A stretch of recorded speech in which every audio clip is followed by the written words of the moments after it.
Hier, à l'Assemblée nationale, les députés ivoiriens ont voté la loi sur les loyers d'habitation. Désormais, ici en Côte d'Ivoire, les locataires doivent payer 2 mois de caution et 2 mois d'avance. Le projet de loi a été adopté à l'unanimité par les députés en séance plénière et tout contrevenant à cette loi s'expose à la rigueur de la loi, comme nous le rapporte Moussa Konaté. Le projet de loi vient d'être adopté en plénière. Les cautions de maison, désormais fixées à 4 mois, soit 2 mois de caution et 2 mois d'avance.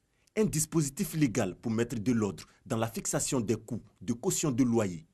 Tout propriétaire qui ne respecterait pas ces consignes s'expose à la rigueur de la loi, mais surtout au livre de la procédure fiscale des impôts, parce qu'au niveau des impôts, des dispositions vont être prises.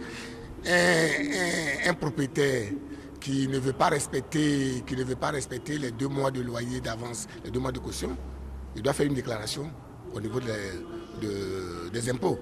Et s'il ne le fait pas, il va entrer dans la loi et il va être fortement sanctionné. Il y a des numéros verts qui seront mis à la disposition et tout problème qui va être posé entre le propriétaire et le locataire doit être porté à la connaissance du ministère de la Constitution qui va prendre toutes les dispositions.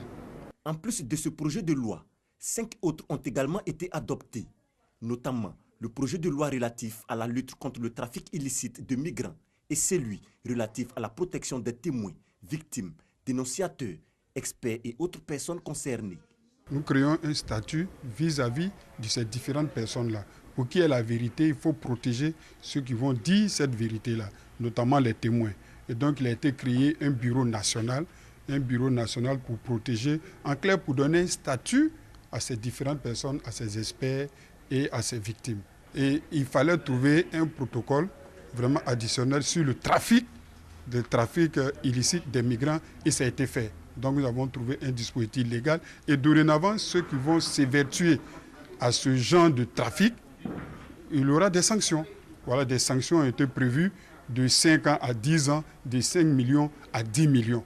228 députés sur 252 étaient présents à cette séance.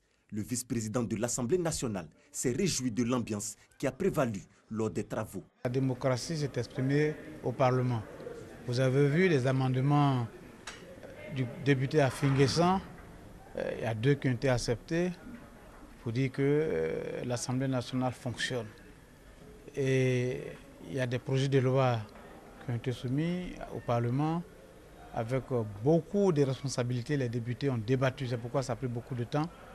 Et nous avons adopté ces projets de loi dans l'intérêt de nos populations.